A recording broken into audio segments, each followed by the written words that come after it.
అమ్మ శైలజ నాకు రాలేదు. విషయానుభవాలకు కారణభూతమైన మనస్సు ఎందుకు నిర్మూలతమవుతుందో అలాంటి సమాధి స్థితిలో సాక్షాత్కరించే బ్రహ్మమే ఈ గోపురం. నామరూపాత్మకమైన దృశ్య ప్రపంచమే మెట్ల వరస. ఇంద్రియ గోచరమైన ప్రపంచం బ్రహ్మస్వరూపమే అని సమాధి మూలకమైన ఈ గోపురాన్ని చేరినప్పుడు విశదమవుతుంది. అంటే ఏమంటున్నాడు నిన్న కంటిన్యూషన్ ఇది విషయానుభవాలు. ఎక్కువ విషయానుభవాలకు పోతాం అనుకోండి, పోతే మనసు నిర్మూలం అయిపోద్ది. అంటే ఆ విషయం తెలుసుకున్నాం, వాళ్ళుంటే ఏముంది, వీళ్ళుంటే ఏం జరిగింది, వాళ్ళుంటే ఎవరో వచ్చినట్టుండారే అనుకుంటారు చూడండి. ఇవన్నీ మనకు అనవసరమైన విషయాలు అన్నమాట. అలాంటి అట్లా సమాధి స్థితికి సాక్షాత్కారం కష్టమైపోతుంది మనకి. మనం ఎంత పైకి ఎక్కిన కింద దిగిపోతాం. అందుకే ఈ నామరూపాత్మైనటువంటి ప్రపంచము ఒక మెట్ల వరుస.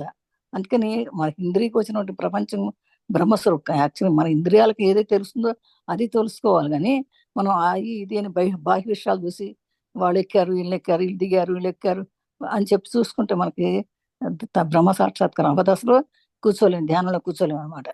బయట విషయాలు చాలా వరకు మనం కంట్రోల్ చేసేసుకోవాలి. ఇంద్రియ కంట్రోల్ చేసుకుంటేనే మనం ధ్యాన స్థితిలోకి వెళ్ళగలుగుతాం అనమాట. అందుకని ఎక్కువ విషయాలకు పోకూడదు, విషయాల మీద ఎక్కువ ఆసక్తి కలగకూడదు. మన ఇంట్లో విషయాలు మనకు ఎక్కువ అవుతాయి, మన పక్కింటి విషయాలు మనకెందుకు, అలా చూసుకోవాలి మనం. ప్రేమ లేక పరాభక్తి. చదువమ్మా.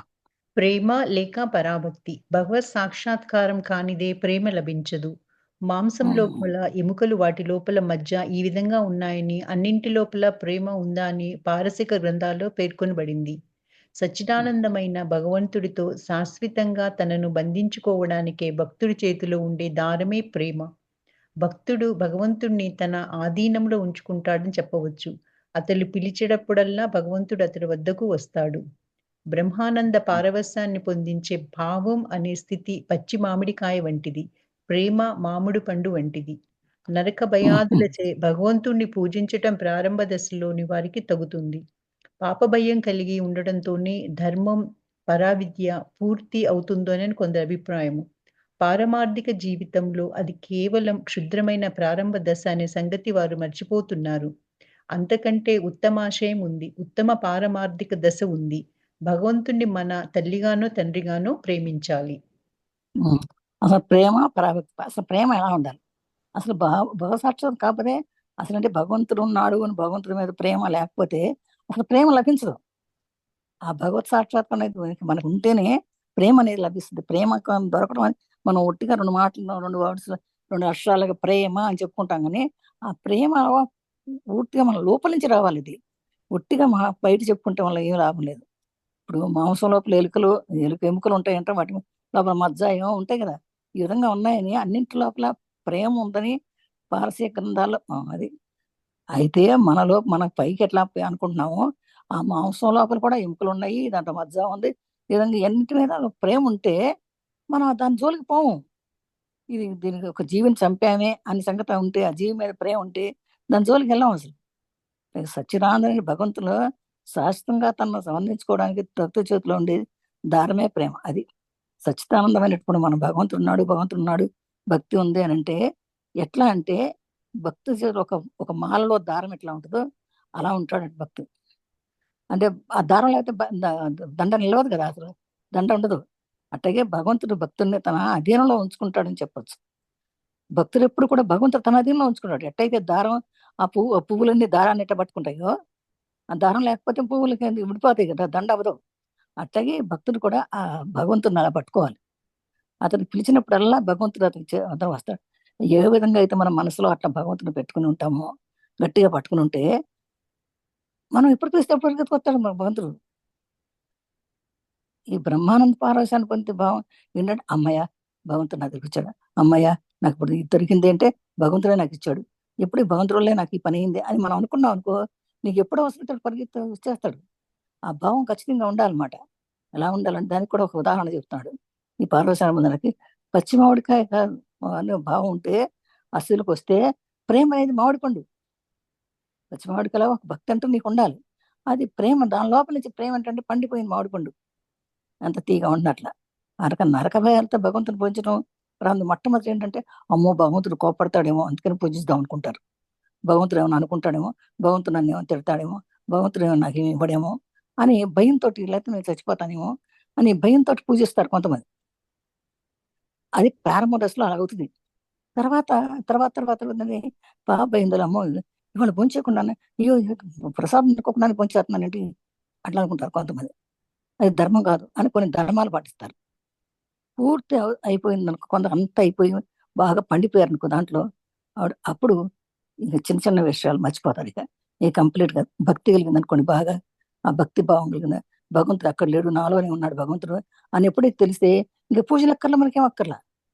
ఎక్కడ కూర్చుంటే అక్కడే భగవంతుడు నిలోనే ఉంటాడు, ఇంకేం అక్కర్లా.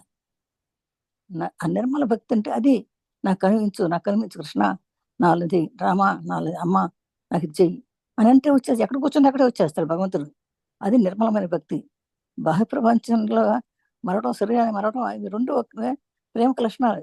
ఇప్పుడు బాహ్య ప్రపంచాన్ని కంప్లీట్ గా వదిలేసాం అనుకో, బయట ఏం జరుగుతుందో నీకు తెలియట్లా. కంప్లీట్ ధ్యానంలో కూర్చున్నావు అంటే అది బాహ్య ప్రపంచాన్ని వదిలేసినట్టు నువ్వు. ఆ బాహ్య ప్రపంచాన్ని వదిలితేనే నీ లోపలికి నువ్వు వెళ్ళగలవు. నీ లోపల పరమాత్మ ప్రేమ కావాలంటే బాహ్య ప్రపంచాన్ని వదిలేయాలి. ఆ భగవంతుడు ఎక్కడో నీ లోపలే ఉన్నాడని ఆ ప్రేమ నీ లోపల, నీ హృదయ చక్రంలోనే ప్రేమ ఉంటుంది. ఆ హృదయ చక్రం నుంచి నువ్వు ఆ ప్రేమను చూస్తే, ఆ పారమైన ప్రేమ కలిగితే ఆ భగవంతుడు నీలోనే ఉంటాడు, నీకు తెలిసిపోతుంది అది. అలాంటి భక్తి పరాభక్తి కావాలి మనకి, అంటే అలాంటి ప్రేమ. ఎలాంటిది? సారీ. పరాభక్తి అంటే ఎలాంటిది? ఈ దశను ప్రాప్తించిన భక్తుడు భగవంతుణ్ణి తనకు అత్యంత ఆప్తుడుగా భావిస్తాడు.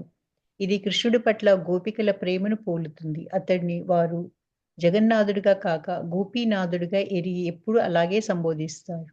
ఎందువల్లో తెలియకుండానే భగవంతుణ్ణి భజించటం కూడా ఉంది. ఈ స్థితి లభించిందా ఇక కోరదగ్గదేదీ ఉండదు. ఇలాంటి భక్తిని పొందిన వ్యక్తి ఇలా అంటాడు: పరమేశ్వర, నాకు ఐశ్వర్యం వద్దు, కీర్తి వద్దు, సౌఖ్యం వద్దు, మరేమీ వద్దు. నీ పాదార విందాల నాకు వినిర్మల భక్తిని అనుగ్రహించు. ఇదే నాకు కావాల్సింది. బాహ్య ప్రపంచాన్ని మరవటం, శరీరాన్ని మరవటం అనే ఇవి 2 ప్రేమకు లక్షణాలు. అది ఏమంటే పరాభక్తి అంటే ఎలాంటిదంటే, ఈ దశను ప్రారంభించిన భక్తుడు భగవంతుడిని తనకు అత్యంత ఆప్తుడుగా చూసుకుంటాడు. ఎట్లా అంటే కృష్ణుడి పట్ల గోపికలు ఎట్లా ఉంటారు, అసలు ఒక్క రోజు కూడా కృష్ణుడు కనకపోతే వెళ్తే భోంచేరు. అట్లా అంత ప్రేమ వాళ్ళకి. అది ఎప్పుడు కృష్ణుడు ఎక్కడైతే ఏ శబ్దం వచ్చినా కృష్ణుడు వచ్చాడేమో అనుకుంటారు అనమాట. అతన్ని వారు జగన్నాథుడిగా కాక గోపికనాథుడు. జగన్నాథుడు అంటే మామూలుగా లేదు గోపికనాథ్ అంటే మానాథుడే అనుకుంటారు వాళ్ళు. ఎప్పుడు అలాగే సంబోధించారట, ఆ గోపికనాథ అంటారట. నేను ఎప్పుడు గోపికల మధ్యలో ఉంటాడు కనుక వాళ్ళకి మర్చిపోతారు. అందుకని ఎందువల్ల అంటే వాళ్ళకి తెలియకుండానే భగవంతుని భజించడం కూడా ఉంటుంది అనమాట. ఆ స్థితి లభించిందంటే ఇక వాళ్ళు ఏం కోరుకోరు. ఇంక అంత భక్తి వస్తే వాళ్ళు ఏమంటారు, పరమేశ్వర నాకు ఇంకేమొద్దు, నాకు ఐశ్వర్యం వద్దు, నాకు కీర్తి వద్దు, సౌఖ్యం వద్దు, నాకు ఇంకేం కర్లేదు, నీ పాదార విందాల మీద చోటు ఉంటే చాలు, నాకు అది అనుగ్రహించి నాకు చాలు అని చెప్పేసి అంటారు. అలాంటి వాడు బాహ్య ప్రపంచం మర్చిపోయి కంప్లీట్ గా అసలు అంతా భగవంతుడే, భగవత్ స్వరూపమే, నాలో ఉందంతా భగవంతుడే అని చెప్పేసి అంటారు. అది ప్రేమ. ప్రేమ అంటానికి లాస్ట్ లక్షణం అదే. ఇంకా ఆ ప్రేమ అనేది లక్షణాలు ఇది రెండు. అవే ఇవేమి ఉండవు, కేవలం ప్రేమే. ప్రేమ భక్తిలో నేను, నాది అంటే నేను భక్తుణ్ణి, భగవంతుడు పూర్తిగా నావాడు అనే 2 భావాలు ఉన్నాయి. యశోద తాను తప్ప మరెవ్వరూ తన గోపాలుని సంరక్షింపలేరని, తన పోషణ లేకుంటే అతడి ఆరోగ్యం పాడైపోతుందని భావించేది. కృష్ణుడు జగన్నాథుడని భావించడానికి ఆమె ఎన్నడూ ఇష్టపడలేదు. భగవంతుడు నావాడు, నా సొంతం, నా గోపాలుడు. భక్తుడి మమత ఇలాంటిది. ఉద్ధవుడు యశోదతో ఇలా అన్నాడు: అమ్మా, నీ కృష్ణుడు సాక్షాత్తు జగదీశ్వరుడు, లోకైక చింతామణి. కృష్ణుడు మానవ మాత్రుడు కాడు. ఆ మాటలు విని యశోద ఇలా అంది: నీ చింతామణి గురించి నేను అడగటం లేదయ్యా, నా గోపాలుడు ఎలా ఉన్నాడని అడుగుతున్నాను. చింతామణికి ఏంలే, నా గోపాలుడు క్షేమ సమాచారం చెప్పు. ప్రేమ, ఇక్కడ చూడండి, పరాభక్తి. ఒక నిమిషం మరి. ప్రేమ భక్తి ఎట్లా ఉంటుందంటే, ప్రేమ అనే భక్తి ఎలా ఉంటుందంటే, నేను నాది ఉండదు. ఈ కేవలము నా భక్తుడు భగవంతుడు నేను ఇద్దరే ఉంటాం. ఇంకా నాకు ఏమి రెండో ప్రపంచం లేదు అలాగా. భగవంతుడు నేను అంతే, నావాడు నేను, నావాడు అంతే అనే ఉంటుంది అనమాట. నావాడు రెండు భావాలే ఉంటాయి, ఇంక వేరే ఏముండవు. ఎట్లా అంటే దానికి ఉదాహరణగా యశోద.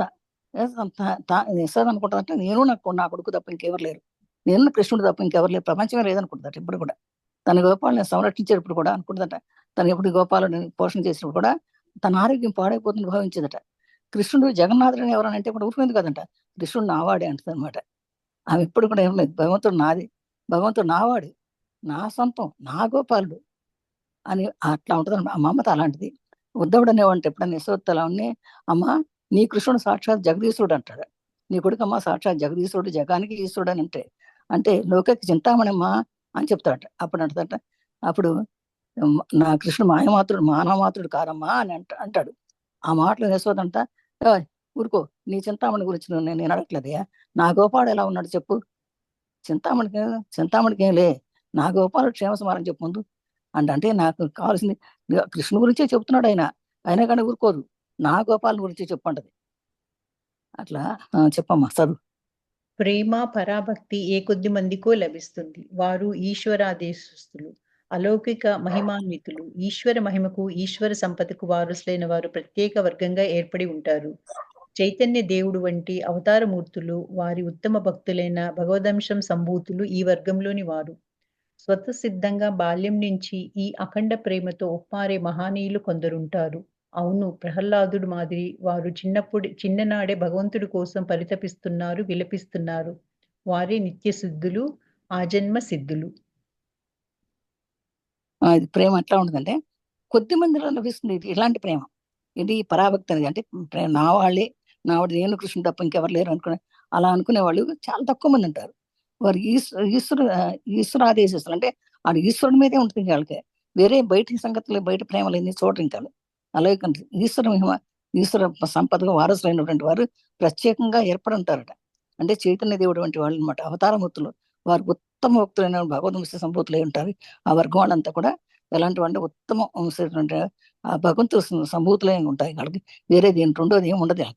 ఇది స్వతసిద్ధంగా బాల్యం నుంచి కూడా కొంతమందికి వచ్చేస్తుంది. ఎట్లా ఇప్పుడు ప్రహ్లాదు ఎవరు నేర్పించారు? చిన్నప్పటి నుంచే వచ్చేసింది వీళ్ళకి. స్కూల్కి వెళ్తే స్కూల్లోకి వెళ్ళి పిల్లలు టీచర్లు పెడితే కూడా వాళ్ళకి పిల్లలకి టీచర్లకి ఈయనే చెప్పేవాడు. టీచర్ చెప్పేది కాదు, ఎందుకంటే ఆయన స్వతసిద్ధంగా ఆయన పుట్టుకతోనే వచ్చింది ఆయన భక్తి. అఖండమైన భక్తిని పుట్టాడు ఆయన. అలాంటి వాళ్ళు కొంతమంది ఉంటారు. ప్రహ్లాద్ మాదిరి వంటి వాళ్ళు చిన్నాడే భగవంతుడి కోసం పరితపించారు, విలపించాడు. వారే నిశ్చిత, ఎంత కొట్టినా కోప్పడినా కూడా హరే నా భగవంతుడు అంటాడు. కాదురా హరి లేడు, ఇక్కడ ఉన్నాడు లేడు, లేదు నువ్వు వేరే శివశివాను అంటే, లేదు నాన్న నేను హరిహరి అంటాను, హరి ఉన్నాడు ఎక్కడంటే అక్కడే ఉన్నాడు అంటాడు. అట్లా నిరూపించాడు కూడా కదా. అలా చిన్నప్పటి నుంచే భక్తి పారవశ్యంలో ఉంటారు. వాళ్ళ పుట్టుకతోనే జీవన్ముక్తులు అన్నట్టు అటువంటి గోపికల ప్రేమ. గోపికల ప్రేమ. రాధాకృష్ణులు భగవతావతారమూర్తులని మీరు నమ్మకపోయినా అప్రధానం. భగవత దశ భగవద్దశావతారాలు యథార్థాలని కొందరు హిందువులు మాదిరి, క్రైస్తవుల మాదిరి నమ్మవచ్చును. లేదా మానవ రూపంలో గాని, మరే రూపంలో గాని భగవంతుడు అవతరిస్తాడని బ్రహ్మ సమాజ స్థుతుల మాదిరి నమ్మకను పోవచ్చు. కానీ భగవంతుడి పట్ల ఈ అనురాగానికి అందరూ పరితపించాలి. కావలసింది ఈ గాఢానురక్తి ఒక్కటే. గోపికల ప్రేమను గురించి ముచ్చటిస్తూ గురుదేవులు మా అనే ఒక శిష్యుడికి ఇలా తెలిపారు. ఆహా! గోపికల ప్రేమ ఎంత గాఢమైందో! తమ తమాలా వృక్షాన్ని చూడగానే వారు ప్రేమోన్మత్తులయ్యారు. ఎందుకంటే తమాలా వృక్ష శ్యామల వర్ణం వారికి శ్యామసుందరుడైన కృష్ణుని తలుపుకు తెచ్చింది. గౌరాంగుడి చైతన్యుడి విషయం కూడా ఇలాంటిదే. ఎదుట ఉన్న వనాన్ని చూసి అతడు బృందావనమని భావించాడు. ఆహా! ఈ ప్రేమలో అణుమాత్రం లభించిన వాడు ఎంతో ధన్యుడో కదా! ఏం పారప ఏమ ప్రేమ పారవశ్యం! ఈ దివ్య ప్రేమ వారిలో పరిపూర్ణమై ఉండడమే కాక, నిరంతరం వారి హృదయ కాసారం నుంచి పొర్లి ప్రవహించింది. రాధాకృష్ణుల ప్రేమ, గోపికల ప్రేమ ఎలా ఉంటుందని చెప్తున్నాడు. రాధాకృష్ణుడు భగవదాత్మూర్తులే. ఎందుకంటే వాళ్ళు చిన్నప్పటి నుంచి ప్రేమలో ఉండరాడు. ఇద్దరు ఒకటే. కానీ కొంతమంది నమ్మరు. అది కాదు, ఈ నమ్మినా నమ్మకపోయినా దాని గురించి పట్టించుకోకర్లేదు. వాళ్ళిద్దరు కూడా భగవదావతారమూర్తులని, యథార్థాన్ని కొంతమంది చెప్తారు. కొంతమంది హిందువులు నమ్ముతారు, కొంతమంది క్రైస్తవులు కూడా వాళ్ళు నమ్మరు. నమ్మనప్పుడు ఎందుకు వదిలేసేయాలి? కానీ దాని గురించి మనం విమర్శించకూడదు ఎవరిని కూడా. ఎందుకంటే వాళ్ళు మానవ రూపంలో కానీ మరో రూపంలో కానీ వాళ్ళ భగవంతుడు అవతరించాడు అంతే. వాళ్ళు బ్రహ్మ సమాజం కొంతమంది నమ్మరు. కానీ భగవంతుడి పట్ల అనురాగానికి అందరూ పరితపించాలి. ఇంకా అది అసలు నువ్వు నమ్మినా నమ్మకపోయినా భగవంతుడి మీద పరితపిస్తేనే మనకి భగవంతుడి ప్రేమ వస్తుంది అనే సంగతి గుర్తుపెట్టుకోవాలి ఎవరైనా సరే. నువ్వు రాముడే అవ్వచ్చు, కృష్ణుడే అవ్వచ్చు, క్రైస్తే అవ్వచ్చు, ఇంకెవరైనా అవ్వచ్చు. కానీ ఆ ప్రేమ అనేది ఒక భగవంతుడి మీద ఉండాలి. భగవంతుడు అనేది మనసులో పెట్టుకోవాలి. అప్పుడే ప్రేమ వస్తుంది. అంటే గోపికలు ప్రేమను గురించి ముచ్చరిస్తూ అనేవారంట. గురుదేవులు మా అనే ఒక శిష్యుడితో చెప్పాడు. అంటే గురుదేవులు మా అని ఒక శిష్యుడు ఉన్నాడు. ఆ శిష్యుడు అన్నాడు, ఆహా, గోపికల ప్రేమ ఎంత గాఢమైందో అన్నాడట. అంటే ఎలా అంటే అది కూడా చెప్తున్నాడు. ఎలా అంటే తమాల వృక్షాన్ని చూడగానే వారి ప్రేమైన అయ్యో వెళ్ళిపోయి కావడి చేసుకుంటారంట తమాల వృక్షాన్ని చూసి. ఎందుకంటే ఆ తమాల వృక్షం కృష్ణుడి కలర్లో ఉంటుందట, బ్లూ కలర్లో ఉంటుందట. అందుకని అదే కృష్ణుడు అనుకుని కాజీ వెళ్ళిపోయేవాడిని ఆ తమాల వృక్షాన్ని చుట్టుముట్టుకుంటారట. ఎందుకంటే తమాల వృక్షం శ్యామలవర్ణం ఉంటుందట. అంటే కృష్ణుడు కూడా శ్యామలవర్ణుడు కదా, అందుకని కృష్ణుడు తలుపు వచ్చేసి ఆ ఆ తమాల వృక్షం కనపడగానే వెళ్ళిపోయి గట్టిగా ఒకటి చేసుకుంటారట. అట్లా గౌరాంగుడు అనేటువంటి ఇంకొక శిష్యుడితో చెప్తారు, చైతన్యతో చెప్తున్నాడంటే ఇలాంటిది ఎదుటి ఉన్న వనాన్ని చూసి అతన్ని బృందావనం అని భావించారు. ఏ వనం కనపడినా సరే అదే బృందావనం, అదే బృందావనం, కృష్ణుడు ఉంటాడు అని వెళ్ళిపోయేవాళ్ళని, పరిగెత్తుకెళ్ళేవాడు. ఎందుకంటే వాళ్ళకి ఏమాత్రం ఆ పిల్లని గ్రోవి పిలుపు వినపడ్డా, ఆ శ్యామల వర్ణం కనపడ్డా, ఆ బృందావనం ఒక వనం కనపడ్డా వాళ్ళు అక్కడ కృష్ణుడు ఉంటాడు అనుకున్న ఆయన వెళ్ళిపో పరిగెత్తారంట. ఎంత ధన్యుడో కదా. అట్లా ఎంత ప్రేమను పొందాడో కృష్ణుడు మాట. ఏం ప్రేమ పారవశ్యం వాళ్ళకి. ఆ గోపికలందరూ కూడా పరిగెత్తుకెళ్ళిపోయి ఇంట్లో పనులు ఉన్నాయని చూసుకోరట. ఆ వేణుగానం పరిగెత్తుకెళ్ళిపోతారు వాళ్ళు, అంతే వదిలేసి వెళ్ళిపోతారు. ఒంటి మీద బట్టం సరిగా ఉందో లేదో కూడా చూసుకోరు, అలా వెళ్ళిపోతారు. అంటే ఆ ప్రేమ లాంటిది. ఆ దివ్యమైన ప్రేమతో వాళ్ళు పరిపూర్ణమై ఉన్నారు. నిరంతరం వాళ్ళ హృదయాకాశం నుంచి ఆ ఆ పార్థ ఆ ప్రేమ అనేది అట్లా ప్రవహించేసింది అనమాట. పొంగి పొరలిపోతుంది ఆ ప్రేమ వాళ్ళకి. గోపికల నిష్ఠ ఎంతటి అద్భుతం! శ్రీకృష్ణుడు మధురా నగరంలో ఉండగా గోపికలు ద్వారపాలకులను బతిమలాడుకొని సభామందిరంలోకి వెళ్లారు. అక్కడ కిరీటధారి అయిన కృష్ణుణ్ణి నేలచూపులు చూస్తూ, ఈ కిరీటధారి ఎవడు? మనం అతడితో మాట్లాడర తగదు. మాట్లాడితే కృష్ణుడి పట్ల అపచారం చేసిన వారమవుతాం. అయ్యో! మన స్వామి ఏడి? పీతాంబరాన్ని నెమలిపించాన్ని ధరించిన మన ప్రియుడేడి? అని తమలో తాము గొణుక్కోసాగారు. ఈ గోపికల అనన్యభక్తి ఎంతటిదో! గోపికల భక్తి ప్రేమ భక్తి. దీన్నే అవ్యభిచారిణి భక్తి అని, నిష్ఠా భక్తి అని చెప్తారు. వ్యభిచారిణి భక్తి ఎలాంటిదో తెలుసా? అది జ్ఞానంతో మిశ్రితమై ఉంటుంది. కృష్ణుడే సర్వమయుడు. అతడే పరబ్రహ్మం. అతడే రాముడు, శివుడు, శక్తి, పరాశక్తి. ఈ విధమైన జ్ఞానంతో కూడుకొని ఉండేది. ప్రేమ భక్తిలో ఇలాంటి కలుగలుపు ఉండదు. హనుమంతుడు ద్వారకకు వెళ్లి తాను సీతారాములను మాత్రమే చూడనిచ్చి నిచ్చిగిస్తానన్నాడు. అప్పుడు శ్రీకృష్ణుడు రుక్మిణితో, నువ్వు సీతా రూపాన్ని దాల్చాలి, లేకుంటే హనుమంతుడు సమాధాన పడడు అన్నాడు. పాండవులు రాజసూయగం జరిగినప్పుడు యుధిష్ఠిరుడు సింహాసీనుడై ఉండగా రాజులు అతడికి సాష్టాంగ ప్రణామాలు ఆచరించారు. కానీ విభీషణుడు తాను నారాయణుడికి తప్ప మరెవరికీ ప్రణామం చేయనని పట్టుబట్టాడు. అప్పుడు సాక్షాత్తు నారాయణుడైన శ్రీకృష్ణుడే స్వయంగా యుధిష్ఠిరుడికి ప్రమాణం చేయగా, విభీషణుడు కిరీటం ధరించిన తన తలను నేలమోపి యుధిష్ఠిరుడికి సాగిలపడి మొక్కాడు. అబ్బా, ఎలా ఉంటుందంటే కొంచెం కింద పెట్టండి, కొంచెం కింద. ఇది ఎలా ఉంటుందంటే ఇలా భక్తి గోపికల భక్తి చాలా అద్భుతం అనమాట. ఎలా అంటే శ్రీకృష్ణుడు మధుర వెళ్ళాడు. మధుర వెళ్తే ఈ శ్రీకృష్ణుడు కూడా చూడాలి ఏమో, ఆయన లేకపోతే వీళ్ళు ఒక్క నిమిషం ఉండలేరు కదా. గోపికలందరూ కూడా మధుర నగర్ వెళ్ళారు. వెళ్తే అక్కడ ద్వారకం పాలకులందరూ కూడా లోపలికి రానివ్వలేదంట. రాకపోతే వాళ్ళు ఎవరు బతిమాలుకున్నారు. మొత్తం మీద ఎలాగో బతిమాలి లోపలికి వెళ్ళారు. లోపలికి వెళ్తే అక్కడ చూస్తే కిరీటం పెట్టుకుని ఉన్నాడు. అదేంటి మన కృష్ణుడు కిరీటం పెట్టుకుంటాడు, నెమలి పెంచం కదా ఉంటది, కిరీటధారి ఉన్నాడు, ఈయన కృష్ణుడు కాదేమో, ఈ కృష్ణుడు కాదేమో, నేల సొప్పులు చూస్తా కూర్చున్నారండి. ఆ కిరీటధారి ఏంది, ఆ కిరీటధారి ఎవరబ్బా, మనం అతడితో ఎందుకు మాట్లాడతాం, మనం అతనితో మాట్లాడకూడదు, మాట్లాడితే కృష్ణుడి పట్ల అపచారం చేసినట్టు అవుతుంది అని, అయ్యో మనం దూరం అయిపోతాం మళ్ళీ అని, మా స్వామి ఆ పీతాంబరం వేసుకున్నటువంటి నెమలి పింఛన్ వేసుకున్నట్టు మా స్వామి ఇక్కడ ఎక్కడ అని గొనుక్కున్నారంట వాళ్ళందరూ, గోపికలందరూ కూడా. అది అనన్య భక్తి అంటే అలా ఉంటుంది అనమాట. అది ఎంతసేపు ఏం చూసారు వాళ్ళు, ఆ పీతాంబరం, దాని నెత్తి మీద నెల నెమలిక, అదే చూస్తారు వాళ్ళు. అందుకని అలాంటి వాళ్ళు లేడుగా అన్న చేతిలో మురళి ఉండాలి. ఇది ఉంటేనే కృష్ణుడు అనుకుంటారు, అట్లా లేకుండా వేరే ఉంటే కృష్ణుడు కాదనుకుంటారు. అలాగే గోపికల భక్తి ప్రేమ భక్తి, దీన్నే అవ్యభిచారణ భక్తి అంటారు దాన్ని. అదే నిష్ఠాభక్తి అని కూడా చెప్తారు. వ్యభిచారణ భక్తి అంటే ఎలాంటిదంటే అది జ్ఞానంతో మిశ్రిపోయి ఉంటుంది. ఎందుకంటే కృష్ణుడే సర్వమయుడు, అతడే పరబ్రహ్మం, అతడే రాముడు, అతడే శివుడు, అతడే శక్తి, అతడే పరాశక్తి, ఈ విధమైన జ్ఞానంతో కూడుకునేది పరాభక్తి అంటే. అయితే ప్రేమ భక్తులు అలాంటి కథలు ఉండవు అనమాట. ప్రేమ ఉంటేనేమంటే ఎంతసేపు నాకు అదే కృష్ణే కావాలండి, వేరే వాళ్ళకి పట్టుకోరుగా. కానీ కొంతమంది అలా ఉండరు. కొంతమంది ఏమో నాకు అట్లా కాకుండా దేవుడు అంటే కృష్ణుడు, రాముడు, శివుడు, అమ్మవారు అన్ని ఒకటే అనుకుంటారు.